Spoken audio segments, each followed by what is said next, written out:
Greetings, YouTube and Sticky Fingers. Um, I just got through seeing your video. Well, not just, but today I saw your video, Straight Talk No Swag, about manhood.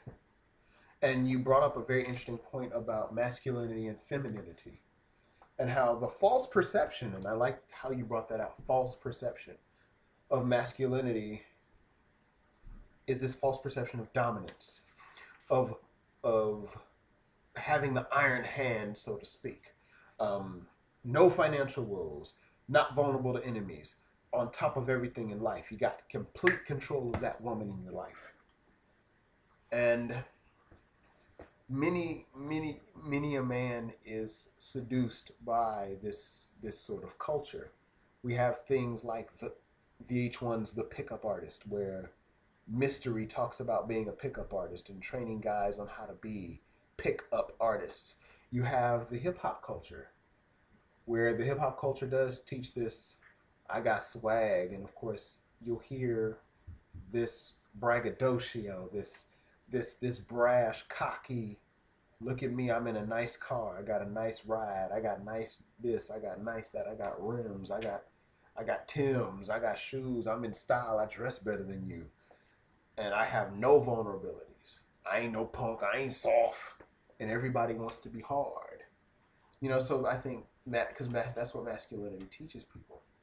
And then on the flip side, we've got femininity, and of course, you talk about long hair, can't fight, no labor, no fighting because she's got the long nails. She must be pampered and pretty, and that's her only function is to be pretty and desirable, which of course is another bad dichotomy. Um, and I think we do get those social cues that hey, as a man, you gotta stand like this, you gotta talk like this, you gotta quote unquote grab your nuts, as you say, and that's not true manhood. I think too often, just like I had a video talking about people talk about keeping it real, and we talked about how it always seems that people only say I'm keeping it real when it's always about some ignorant things or some foolishness, as I put it. Where I think I can be real and be a guy that works a 9 to 5.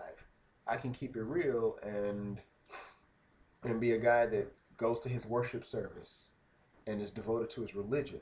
I can keep it real if I'm a man that speaks as though he has sense. I don't have to resort to slang. I was just talking to a buddy of mine this evening where he was just like, where he and I were talking, and I'm not your typical brother. I don't walk around sagging my jeans. I don't walk around every other word is, you know what I'm saying, you know what I'm saying. This doesn't make brothers bad that do that. However, it seems that seems to be the only archetype we have, where the young men have the long locks in their hair, the dreadlocks. I don't want to say dreadlocks, but you understand where I'm getting at. And of course, he walking around and he wears the wife beater, and he's got that image of that so-called strength, and he's this sexual giant, and he just walking around like, hey girl, what it do, ma? And have that sort of low, sluggish, almost like Eeyore from Winnie the Pooh or something. And that seems to be the general stereotype. And then guys like me are not seen as not black enough, so we're not masculine enough. Um, and again, we're even taught the whole day, like, hey, you got to look for the damsel in distress. I love the analogy about Superman didn't go after Wonder Woman. Superman went after Lois Lane. Um, Lois Lane always needed him. And I did like what you talked about, how many of these so-called brothers seem to be submissive, but to their genitalia, to their penis, not to the marriage or commitment. I think real men do get married, and real men do make a connection. Real men do make a connection. Real men do have commitments. Real men do go get their 9 to 5 job, and yes, that might take a little longer. And I will admit that I'm an impatient guy. Um, but it is true that we need to know when to step up and when to kind of shut up and kind of step back and peep game, so to speak. And I love your little term about niggertry and niggerometry. Like you broke that down. Wow. Okay. how can you be a good chief when you can't be a good brave, you know, or a good Indian, as you said? Like, everybody wants to be the chief. Like, if you can't flip stocks and flip burgers, then how are you going to flip anything else? So sometimes you have to step up and take orders. You can't always be beating your chest talking about I'm the top dog in the room, and that whole alpha male mentality. Sometimes you have to take you win some and you lose some, and I think that's a part of adulthood. I think that's a part of being a man, is say some things I win, some things I lose. I can't be sitting in the corner afraid of losing, but I can't be bragging because I won all the time. In fact, I like you made a very good point that you can't bash brothers who lose, you can't exalt brothers who win. You can't do that. Yeah, great, you won. Right on, man. Or hey, you lost. Better luck next time. Instead, we straight up try to bash these dudes and look, you lose, you ain't nothing, dog. You ain't this, you ain't that.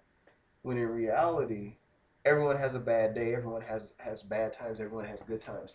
Life is filled with these vicissitudes. It's very immature to think that no one ever had a day of darkness or a time of struggle and woe.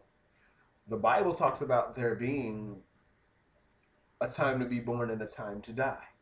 And there's a time for everything under heaven. There's a purpose, a time and a purpose for everything under heaven in the book of Ecclesiastes. If you look at the Quran, and it talks about in the Holy Quran, it says, you know, that Allah has already written down what's going to happen to you in your life.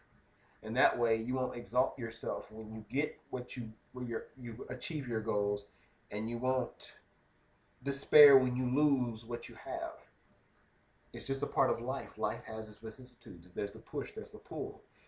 There's the sunshine, there's the rain, and I know that sounds trite and cliche, but there's a reality. Nature is not all sunshine. That's why we have different seasons, too. So we go through toil and struggle. So sometimes you got to take your loss, sometimes you got to take your win. I was even reminded of a saying, and checking my time here, I'm even reminded of a saying that says, win graciously. That way, when you win, you're grateful that you won. That it's like, wow, I've gotten this wonderful thing. And when you lose, lose with dignity. Don't lose with a salty taste in your mouth and bitterness in your heart. Just be like, hey, I lost that one. Charge it to the game. The woman being a lifeline. I liked how you put that. I have to sort of grit my teeth and say this, but I have to agree with you.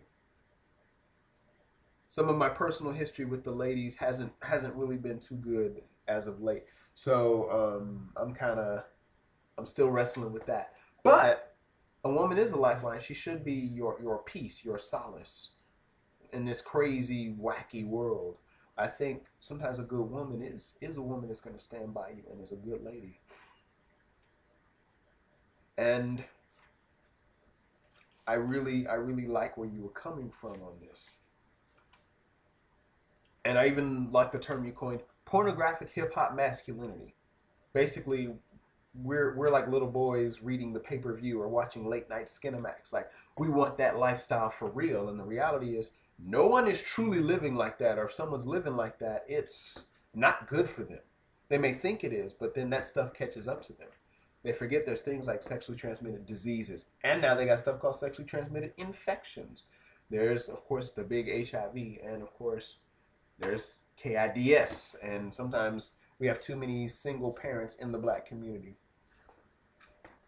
But, man, you're right. I've got a few more things to say, but I think my time is running out here. So what I'm going to do is I'm going to stop this, and I'm going to go on with a part 2 to this. So take care.